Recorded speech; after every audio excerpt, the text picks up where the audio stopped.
banaenda kwenye balipenda. Na mimi nikaikala tu nikasema mie niko mtoto wa Nabii Zedelia, siwezi kujineglige. Na mimi niko tu mbele.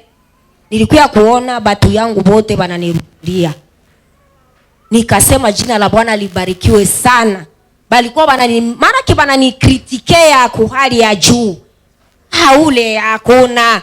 Mungu anda mnajangaishia tu bure. Lakini Mungu aliniheshimisha na nikasimama mbele ya wakubwa na wakanipatia kibali.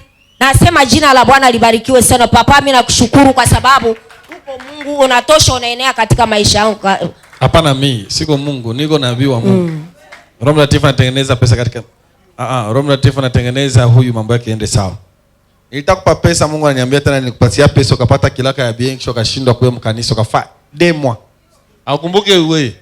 Bangapi wanakumbuka hapo? Unakumbuka wewe? Bwana Yesu asifiwe. Ndio nilitamu pardon mama. Ndio nilitamu semea tena mkinywa wangu ngazana no. Inaomba unaona hamna kitu mnaweza fare recompense kwa Mungu sagisi mnakia presence. Hakuna vingine unaweza patia Mungu isipokuwa kuja kumwabudu, kumchezea hizo kwa cheza hapo. Au kuja kupiga mikono fasi kwa unasema jina lake. Na